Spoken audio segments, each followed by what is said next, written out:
നമസ്കാരം, പുതിയൊരു വീഡിയോയിലേക്ക് എല്ലാവർക്കും സ്വാഗതം. അപ്പം നമ്മുടെ ഇന്നത്തെ വീഡിയോ എന്ന് പറയുന്നത് എൻ്റെ ഡെലിവറി എക്സ്പീരിയൻസ് ആണ് കേട്ടോ. മുന്നത്തെ വീഡിയോയിൽ ഞാൻ ഓൾറെഡി പറഞ്ഞിട്ടുണ്ടായിരുന്നു, നമുക്ക് എമർജൻസി ആയിട്ട് അഡ്മിറ്റ് ആവേണ്ടി വന്നതും അതേപോലെ തന്നെ സി സെക്ഷൻ ചെയ്യേണ്ടി വന്നതും അത് എന്തുകൊണ്ടാണ് എന്നുള്ളതാണ് നമ്മുടെ ഇന്നത്തെ മെയിൻ ആയിട്ടുള്ള കാര്യം കേട്ടോ.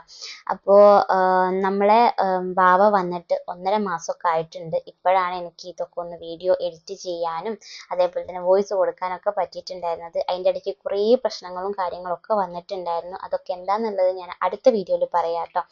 അപ്പോൾ നമ്മുടെ ഡ്യൂ ഡേറ്റ് എന്ന് പറയുന്നത് മെയ് 4 നമ്മുടെ വാവ വന്നിട്ടുണ്ടായിരുന്നത് ഏപ്രിൽ 25 കേട്ടോ. 25 തീയതി എൻ്റെ നോർമൽ ചെക്കപ്പിന് ഞാൻ ഡോക്ടറെ അടുത്ത് പോയതായിരുന്നു. അപ്പം തന്നെ ഡോക്ടർ പറഞ്ഞു നമുക്ക് അഡ്മിറ്റ് ആവണം, ഇങ്ങനെയാണ് കാര്യങ്ങൾ എന്നൊക്കെ ഉള്ളത്. അപ്പോൾ നമ്മൾ 25 തീയതിയാണ് നമുക്ക് നോർമൽ ചെക്കപ്പ്. അന്ന് നമുക്ക് അറിയാൻ പറ്റുമായിരുന്നു എന്നാണ് നമുക്ക് അഡ്മിറ്റ് ആവേണ്ടത് എന്നുള്ളതൊക്കെ കേട്ടോ. അപ്പോൾ അതിൻ്റെ മുന്നത്തെ ആഴ്ച ഞാൻ ഓൾറെഡി പോയി PVയും കാര്യങ്ങളൊക്കെ ചെയ്തിട്ടുണ്ടായിരുന്നു. അന്ന് ഡോക്ടർ പറഞ്ഞിട്ടുണ്ടായിരുന്നു നമുക്ക് നോർമൽ ഡെലിവറി തന്നെ പ്രതീക്ഷിക്കാം, കാരണം ബേബീൻ്റെ ഹെഡ് താഴെയാണുള്ളത്. അതിൻ്റെ ഇടയ്ക്ക് നിങ്ങൾക്ക് ചിലപ്പം വാട്ടർ ബ്രേക്ക് വരാം, വേദന വരാം, അപ്പം എന്തുണ്ടെങ്കിലും പെട്ടെന്ന് വന്ന് കാണിച്ചോളൂ എന്നൊക്കെ പറഞ്ഞു കേട്ടോ. അപ്പം നമ്മൾ അതൊക്കെ ഇങ്ങനെ വെയിറ്റ് ചെയ്ത് നിന്നതാണ്. അത് കഴിഞ്ഞിട്ടുള്ള 25 തീയതി പിന്നെ നമുക്ക് ചെല്ലാൻ പറഞ്ഞിട്ടുണ്ടായിരുന്നു കേട്ടോ. അങ്ങനെ അന്ന് ചെന്നതാണ്. അതിന് മുമ്പേ ഞാൻ PVൻ്റെ എക്സ്പീരിയൻസ് പറയാം കേട്ടോ. കുറേ പേര് PV ഭയങ്കര ടെൻഷനാണ്, പേടിയാണെന്നൊക്കെ പറഞ്ഞിട്ടുണ്ടായിരുന്നു. എനിക്ക് PV 25 തീയതി കുറേ ചെയ്തിട്ടുണ്ട്, കാരണം നമ്മൾ ഓൾറെഡി ലേബർ റൂമിൽ പോയപ്പം ചെയ്തിട്ടുണ്ടായിരുന്നു, ഡോക്ടറെ കാണിക്കാൻ ചെന്നപ്പോഴും ചെയ്തിട്ടുണ്ടായിരുന്നു. അതിന് മുന്നത്തെ ആഴ്ച PV ചെയ്തിട്ടുണ്ടായിരുന്നു. അതാണ് കേട്ടോ എൻ്റെ ഫസ്റ്റായിട്ട് PV ചെയ്തിട്ടുണ്ടായിരുന്നത്. എനിക്ക് വലിയ വേദനയോ കാര്യങ്ങളോ ഒന്നും ഉണ്ടായിരുന്നില്ല. അത് കുറേ നേരമൊന്നും ഉണ്ടായിരുന്നില്ല, കുറച്ച് നേരം, ഒരു സെക്കൻഡോ അങ്ങനെയൊക്കെ നമുക്ക് അത്രേ ഉണ്ടാവുള്ളൂ. അവർ പെട്ടെന്ന് നോക്കിയിട്ട് പെട്ടെന്ന് തന്നെ ഒഴിവാക്കി വിടും കേട്ടോ. അത് നിങ്ങൾ ഇങ്ങനെ റിലാക്സ് ആയിട്ട് കിടന്നാൽ ചെയ്യാൻ പറ്റും. ടൈറ്റായിട്ട് കിടന്നിട്ടുണ്ടെങ്കിൽ നമുക്കത് അവർക്ക് ചെയ്യാൻ ബുദ്ധിമുട്ടുകൊണ്ടായിരിക്കും കുറേ ടൈമും കാര്യങ്ങളും അതേപോലെ തന്നെ വേദനയൊക്കെ എടുക്കുന്നത്.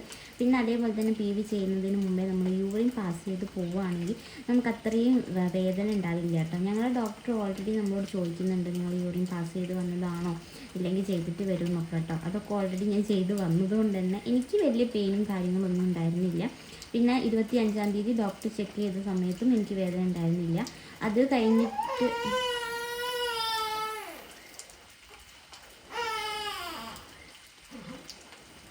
വാവ ഉറങ്ങിക്കൊണ്ടിരിക്കുന്നതാണ്, ഇടയ്ക്ക് കരയും, അതാണ് കേട്ടോ.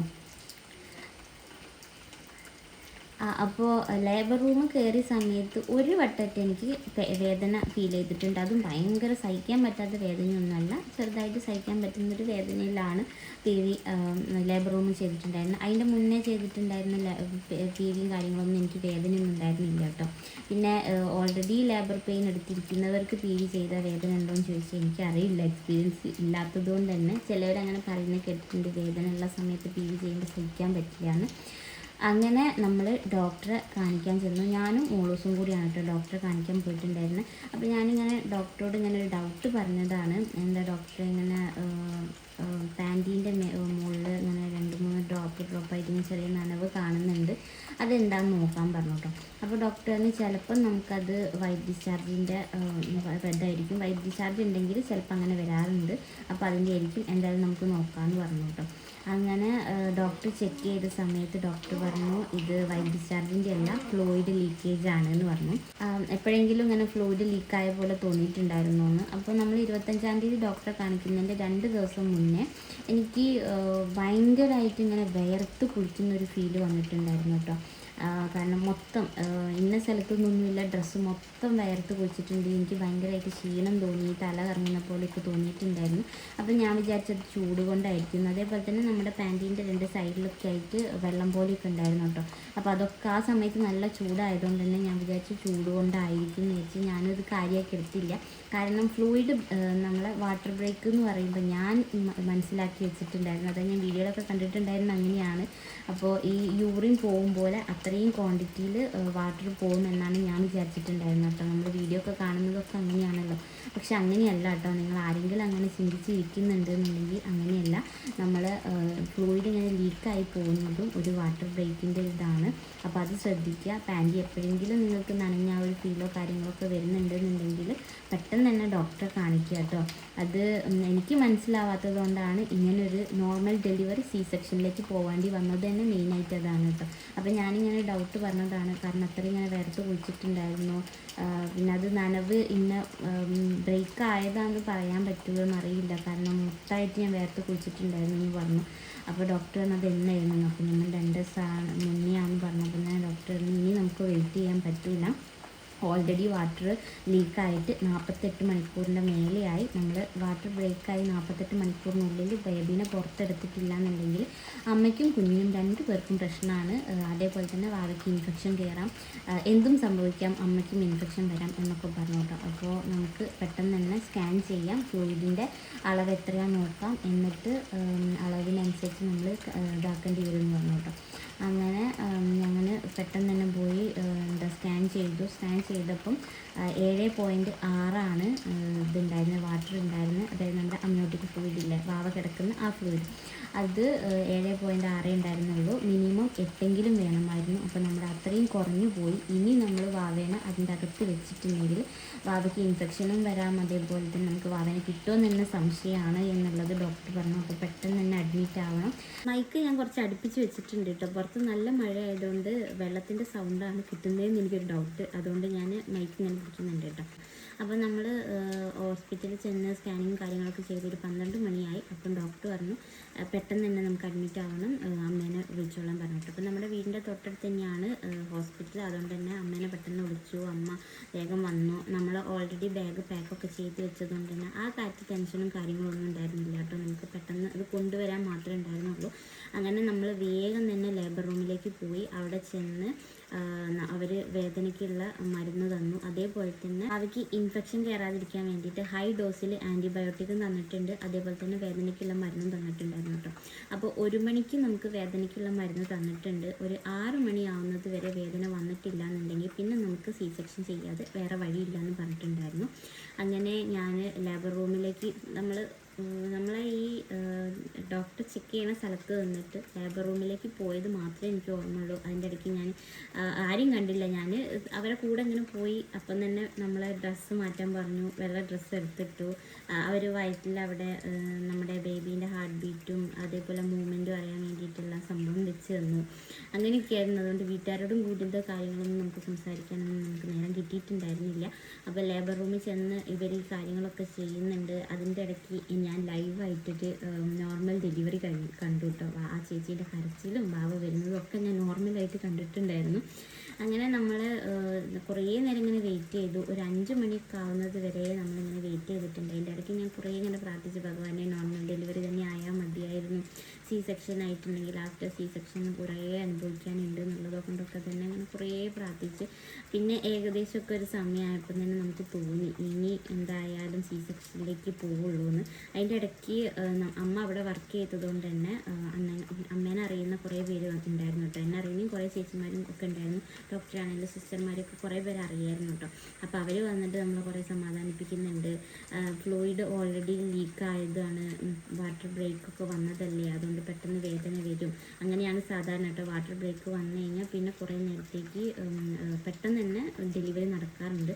അപ്പം നോർമൽ ഡെലിവറി തന്നെ ആയിക്കോളും എന്നൊക്കെ അവരിങ്ങനെ പറയുന്നുണ്ട്. ഞാനിങ്ങനെ പ്രതീക്ഷിച്ചിങ്ങനെ ഇരുന്നു. പിന്നെ ഒരു സമയമായപ്പോൾ നമുക്ക് തന്നെ മൈൻഡിൽ ഇനിയിപ്പോൾ എന്തായാലും സി സെക്ഷൻ തന്നെ ഉണ്ടാവുള്ളൂ, കാരണം ഇത്രയും നേരമായിട്ടും വേദനയൊന്നും വന്നില്ലല്ലോ എന്നുള്ളതുകൊണ്ട് സി സെക്ഷൻ തന്നെയായിരിക്കും എന്ന് വിചാരിച്ചു. അങ്ങനെ ഒരു 5 മണിയൊക്കെ ആയപ്പോഴത്തിലോ വേദന വന്നില്ല. ഒരു ഡോക്ടർ വന്ന് അതിൻ്റെ ഇടയ്ക്ക് 2-3 വട്ടം ടിവിയും കാര്യങ്ങളൊക്കെ ചെയ്തിട്ടുണ്ടായിരുന്നു കേട്ടോ. ഇത് സർവിക്സ് ഓപ്പൺ ആയോ എന്നറിയാൻ വേണ്ടിയിട്ട്. അപ്പോഴൊന്നും ആയിട്ടുണ്ടായിരുന്നില്ല. അങ്ങനെ 5:30 ആയപ്പോൾ ഡോക്ടർ വന്നിട്ട് പറഞ്ഞു, ദിവ്യ ഒന്നും ആയിട്ടില്ല, നമുക്ക് സി സെക്ഷനിലേക്ക് തന്നെ പോകേണ്ടി വരുന്നു. ഞാൻ വന്നാൽ കുഴപ്പമില്ല എന്ന് പറഞ്ഞു, വേറെ വഴി നമുക്കില്ല.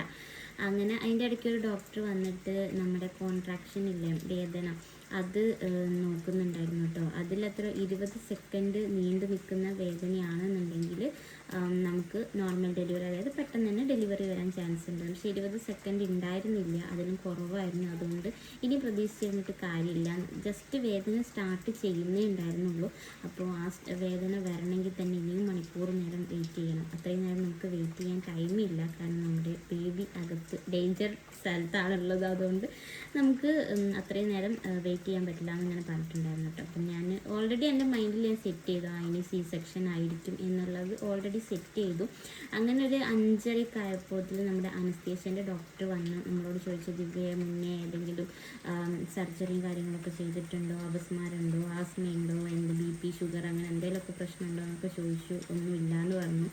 അത് കഴിഞ്ഞ് ഒരു 5 മിനിറ്റ് കഴിഞ്ഞപ്പോൾ കുറേ പേര്, ഡോക്ടർമാരും സിസ്റ്റർമാരും ഹൗസ് കീപ്പിങ്ങും ഒക്കെ വന്നിട്ട് നമ്മളെ കൊണ്ട് സൈൻ ചെയ്യിപ്പിക്കുന്നു. അതിൻ്റെ ഇടയ്ക്ക് തന്നെ തലയിൽ ക്യാപ്പ് ഇട്ടിരുന്ന് ഡ്രസ്സ് ഇടുന്നു. എല്ലാം കൂടെ കണ്ടപ്പോൾ എനിക്ക് ടെൻഷൻ കയറിയിട്ടോ.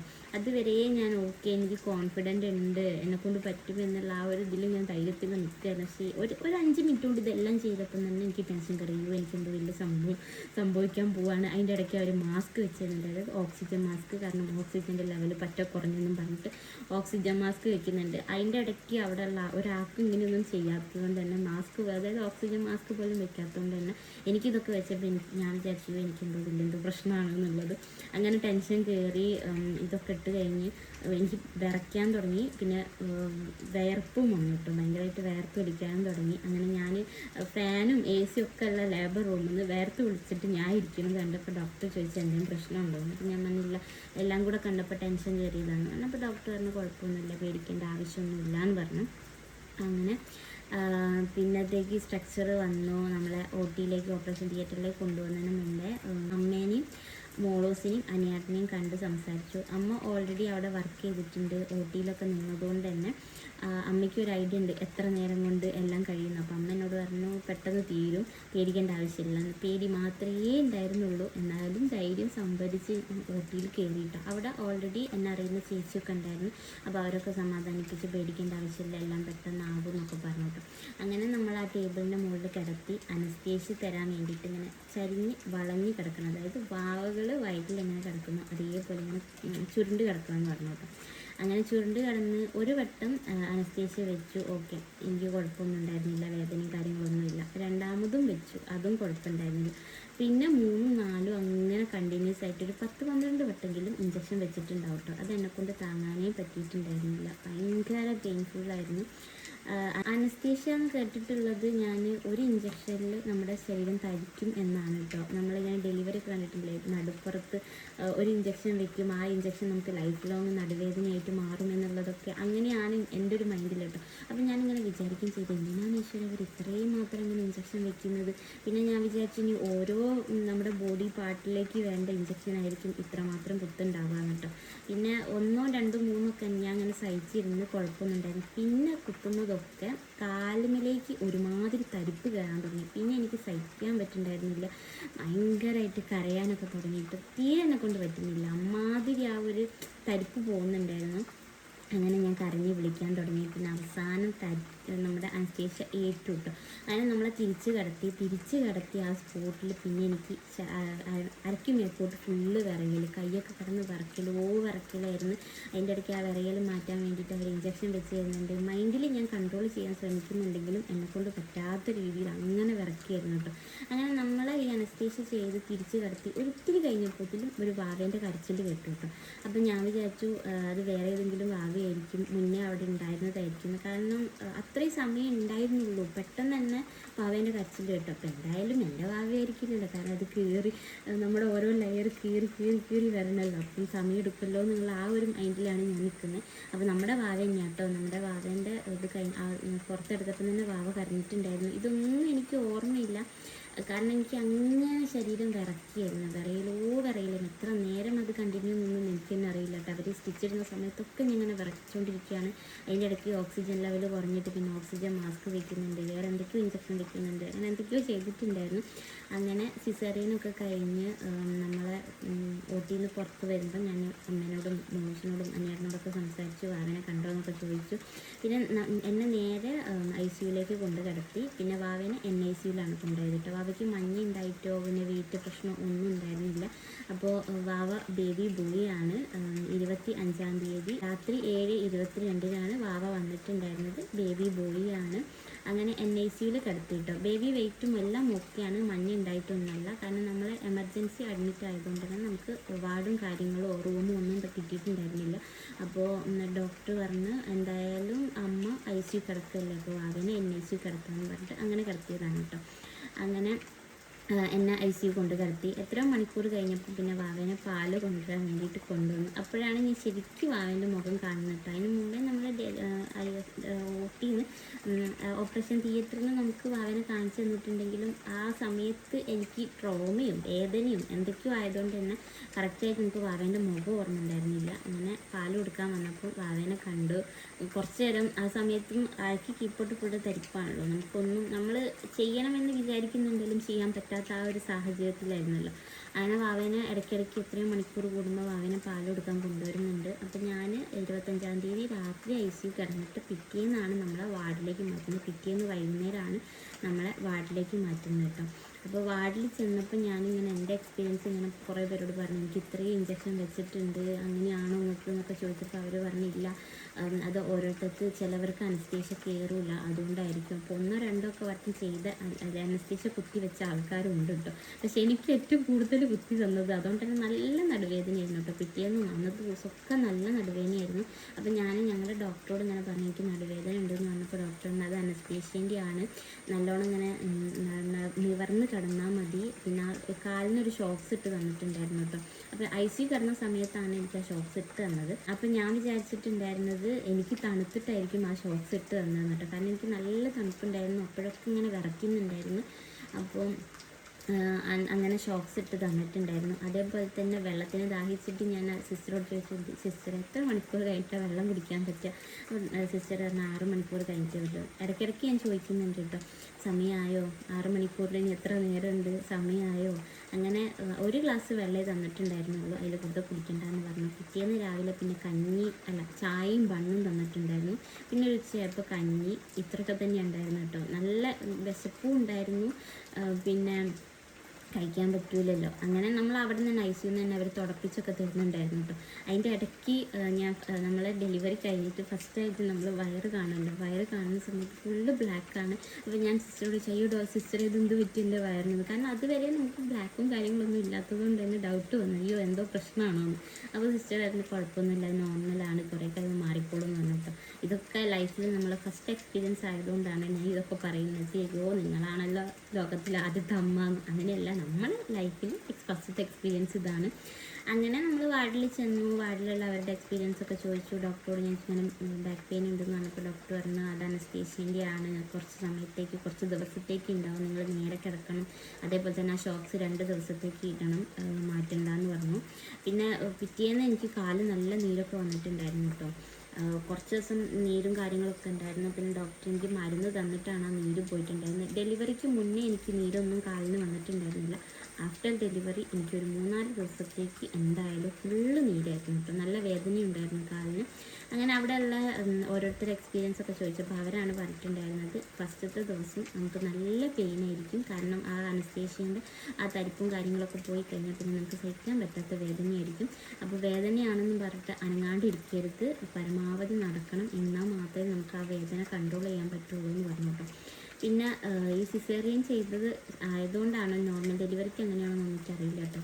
നമുക്ക് ഇരുന്ന് കഴിഞ്ഞാൽ പിന്നെ കിടക്കാൻ തോന്നില്ല, കിടന്നു കഴിഞ്ഞാൽ പിന്നെ ഇരിക്കാൻ തോന്നില്ല. കാരണം എണീക്കാനും കിടക്കാനൊക്കെ ഭയങ്കര പണിയാണ്. പാവ നമ്മളെ മുന്നിലിരുന്ന് കരഞ്ഞാൽ പോലും അതിനൊന്ന് എടുത്ത് നോക്കാൻ പോലും നമുക്ക് പറ്റാത്തൊരു സാഹചര്യമാണ് കേട്ടോ. അത്രയ്ക്ക് ബുദ്ധിമുട്ടാണ്, നമുക്ക് തിരിയാനൊന്നും പറ്റില്ല, ഭയങ്കര വേദനയാണ്. നമ്മൾ ആ സ്റ്റിച്ച് ഇടുന്ന സമയത്ത് അവർ സ്റ്റിക്കർ ഒട്ടിച്ച് തരില്ല. ആ സ്റ്റിക്കർ ഉള്ള സമയത്ത് നമുക്ക് വയറിനൊരു സപ്പോർട്ട് ഉണ്ട് കേട്ടോ, അപ്പോൾ നമുക്ക് കുറച്ചൊക്കെ നടക്കാൻ പറ്റും. പക്ഷേ ആ സ്റ്റിക്കർ ഒന്ന് മാറ്റിക്കഴിഞ്ഞാൽ പിന്നെ വയറ് ഫുള്ള് ലൂസായിരിക്കും. അപ്പോൾ ആ നടക്കുമ്പോൾ ഇങ്ങനെ ആടി കളിക്കുന്നതുകൊണ്ട് നമുക്ക് ഭയങ്കര ബുദ്ധിമുട്ടാണ് കേട്ടോ. ഒരു 5ാമത്തെ നമ്മൾ ഡിസ്ചാർജ് ചെയ്യണം അന്നാണ് ആ സ്റ്റിക്കർ എടുത്ത് കളഞ്ഞത്. അതിന് ശേഷം ഞാൻ നടക്കുമ്പോൾ കുറച്ചധികം ബുദ്ധിമുട്ടിയി. അതുവരെ നടന്ന് ഞാൻ അതിന് ശേഷം കുറച്ച് പാടായിരുന്നു കേട്ടോ നടക്കാനൊക്കെ.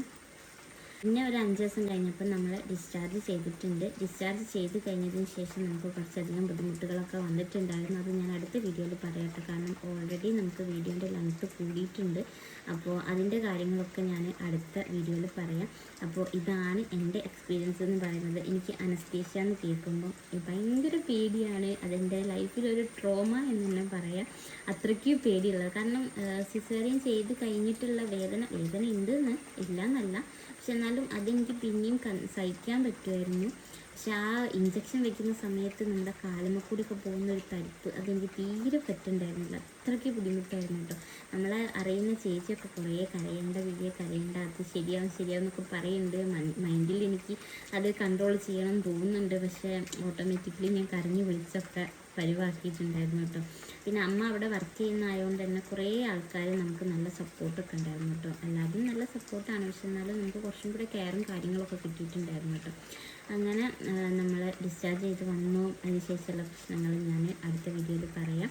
അപ്പോൾ ഇനി ആരെങ്കിലും പ്രഗ്നൻ്റ് ആയിരിക്കുന്ന അമ്മമാരുണ്ടെന്നുണ്ടെങ്കിൽ അവർക്ക് ഇങ്ങനൊരു ധാരണ, അതായത് വാട്ടർ ബ്രേക്ക് എന്ന് പറയുന്നത് വെള്ളം പോലെ പോകുന്നുണ്ട് എന്നാണെന്നുണ്ടെങ്കിൽ അങ്ങനെയല്ല, ഇങ്ങനൊരു ഫ്ലൂയിഡ് ചെറുതായിട്ട് ഞാൻ ഡ്രോപ്പായിട്ട് നമുക്ക് പാൻറ്റിൽ നനവ് തോന്നുന്നുണ്ടെങ്കിലും എത്രയും പെട്ടെന്ന് നിങ്ങൾ ഡോക്ടറെ കാണിച്ചോളൂ. അതേപോലെ തന്നെ വൈറ്റ് ഡിസ്ചാർജ് വരുന്നുണ്ടെങ്കിൽ, വൈറ്റ് ഡിസ്ചാർജ് നോർമലി പ്രഗ്നൻ്റ് ആയിരിക്കുന്ന സമയത്ത് യൂറിൻ ഇൻഫെക്ഷൻ വരാറുണ്ട്. അതൊരുവിധം എല്ലാവർക്കും വരുന്നതാണ്. എന്നാലും നമ്മൾ ശ്രദ്ധിക്കുക. അങ്ങനെ എന്തെങ്കിലുമൊക്കെ ഉണ്ടെങ്കിൽ ഡോക്ടറോട് പറയുക. കാരണം ഇത് എനിക്ക് മനസ്സിലാവാൻ പറ്റാത്തത് കൊണ്ടാണ് നോർമൽ ഡെലിവറി സെക്ഷനിലേക്ക് പോയിട്ടുണ്ടായിരുന്നത്. എൻ്റെ ഒരു അബദ്ധം എന്നോ ശ്രദ്ധയില്ലായ്മ ഒന്നും പറയാൻ പറ്റില്ല. കാരണം നമുക്ക് അങ്ങനെയാണ് നമ്മൾ കേട്ടിട്ടുള്ളതും കണ്ടിട്ടുള്ളതും. യൂറിൻ പോകും പോലെ അത്രയും ക്വാണ്ടിറ്റിയിൽ വാട്ടർ ബ്രേക്ക് ആയിട്ടുണ്ടെങ്കിൽ പോകുമെന്നാണ് അറിഞ്ഞിട്ടുണ്ടായിരുന്നത് കേട്ടോ. അതുകൊണ്ടാണ് ഞാനിത് കാര്യമായിട്ട് എടുക്കാതെ ഇരുന്നത്. അപ്പം എൻ്റെ ഒരു ഡൗട്ട് ഞാൻ അന്ന് പറഞ്ഞത് കൊണ്ടും നമ്മൾ അന്ന് ചെക്കപ്പ് ഉള്ളത് കൊണ്ടും മാത്രമാണ് നമ്മളിപ്പോൾ ഞാനും ഭാവിയും ഇവിടെ നിൽക്കുന്നത്. ഇല്ല ഞങ്ങൾക്ക് രണ്ടുപേർക്കും ഇൻഫെക്ഷൻ കയറി എന്തെങ്കിലുമൊക്കെ സംഭവിക്കുമായിരുന്നു. അപ്പോൾ എല്ലാവരും ശ്രദ്ധിക്കുക, റെഗുലറായിട്ട് ചെക്കപ്പിന് പോവുക. അങ്ങനെ എന്തെങ്കിലും ഡൗട്ടും കാര്യങ്ങളും ഉണ്ടെങ്കിൽ അപ്പം തന്നെ ഡോക്ടറോട് പറയുക. പിന്നെ നമ്മുടെ ഫ്ലൂയിഡ് ഫസ്റ്റത്തെ നമ്മുടെ സ്കാനിങ് ചെയ്യൽ, അതായത് ഫ്ലൂയിഡിൻ്റെ അളവ് അറിയുന്ന സമയത്തല്ല എത്ര ക്വാണ്ടിറ്റി ഉണ്ടോ അത് കഴിഞ്ഞിട്ട് സ്കാനിങ്ങിൽ കുറയുന്നുണ്ടെങ്കിൽ അതും നമ്മൾ ഡോക്ടർ ഇൻഫോം ചെയ്യാം. അങ്ങനെയുള്ള കാര്യങ്ങളൊക്കെ ശ്രദ്ധിക്കുക. ലീക്കായിട്ടുണ്ടെങ്കിൽ ഭാവിക്ക് പ്രശ്നമാണ്. മിനിമം 8 അളവ് വേണം. അതിൽ കുറഞ്ഞിട്ടുണ്ടെങ്കിൽ നമുക്ക് പെട്ടെന്ന് തന്നെ എന്തെങ്കിലുമൊക്കെ ചെയ്യേണ്ടി വരും. അപ്പം അതൊക്കെ ശ്രദ്ധിക്കുക. ഇല്ല എന്നെ പോലെ തന്നെ ഇതേപോലെ സെക്ഷൻ ചെയ്യേണ്ടി വരും. ഹൈ ഡോസ് ആൻറ്റിബയോട്ടിക് കുത്തേണ്ടി വരും. അങ്ങനെ കുറേ അധികം മരുന്ന് ഞാൻ അതിന് ശേഷം പിടിച്ചിട്ടുണ്ട് കേട്ടോ. അതായത് ഡെലിവറി കഴിഞ്ഞിട്ട് സെക്ഷൻ കഴിഞ്ഞതിന് ശേഷം കുറേ അധികം ആൻറ്റിബയോട്ടിക് തന്നിട്ടുണ്ടായിരുന്നു. നമ്മൾ ലേബർ റൂമിൽ കയറ്റിയ ആ സ്പോട്ടിൽ തന്നെ നമുക്ക് ഹൈ ഡോസിൽ 2-3 വട്ടമായിട്ട് ആൻറ്റിബയോട്ടിക് കയറ്റിയിട്ടുണ്ട്. പിന്നെ വേദനേൻ്റെ മരുന്ന്, അങ്ങനെ കുറേ കാര്യങ്ങളൊക്കെ ഉണ്ട്. അപ്പം അങ്ങനത്തെ ഒന്നും സംഭവിക്കാതിരിക്കട്ടെ. എല്ലാവരും ശ്രദ്ധിക്കുക. ഫ്ലൂയിഡ് ലീക്കായി കഴിഞ്ഞാൽ നമുക്ക് വാവേനെ ബുദ്ധിമുട്ടാണ് നമുക്ക് കൈ കിട്ടുക എന്ന് പറയുന്നത് തന്നെ. അപ്പോൾ എല്ലാവരും ശ്രദ്ധിക്കുക. അപ്പോൾ ഇന്നത്തേക്ക് ഇത്രയേ ഉള്ളൂ. അതേപോലെ തന്നെ എൻ്റെ ഒരു ഡെലിവറി എക്സ്പീരിയൻസ് ആയിട്ട് ഞാൻ ഈ പറഞ്ഞിട്ടുണ്ടായിരുന്നു. PV ആണെങ്കിലും അനസ്തേഷ്യൻ്റെ പെയിൻ ആണെങ്കിലും ആഫ്റ്റർ സിസേറിയൻ്റെ പെയിൻ ആണെങ്കിലും ഒക്കെ ഞാൻ എൻ്റെ എക്സ്പീരിയൻസ് ആണ് പറഞ്ഞിട്ടുള്ളത്. എല്ലാവർക്കും അതുപോലെ ആവണമെന്നില്ല. ഇനി കേൾക്കുന്നവർ ചോദിക്കും, പിന്നെ ഈ ലോകത്തുള്ള ആദ്യത്തെ അമ്മ നിങ്ങളാണോ, ഇതൊക്കെ നോർമൽ അല്ലേ എന്നുള്ള ചോദ്യമൊക്കെ ഉണ്ടാവും. പക്ഷേ ഇതെൻ്റെ ലൈഫിൽ ഇതെല്ലാം ഫസ്റ്റ് ടൈമാണ്. അപ്പോൾ ഇതൊക്കെയാണ് എനിക്ക് പറയാനുള്ളത്. ഞാൻ അത് കഴിഞ്ഞിട്ടുള്ള എൻ്റെ കുറച്ച് പ്രശ്നങ്ങളും കാര്യങ്ങളൊക്കെ ഞാൻ അടുത്ത വീഡിയോയിട്ട് എത്രയും പെട്ടെന്ന് വരും. അപ്പോൾ ഇന്നത്തേക്ക് ഇത്രയേ ഉള്ളൂ. എല്ലാവരും ശ്രദ്ധിക്കുക. അടുത്ത വീഡിയോ നമുക്ക് വീണ്ടും കാണാം. അതുവരേക്കും ബൈ.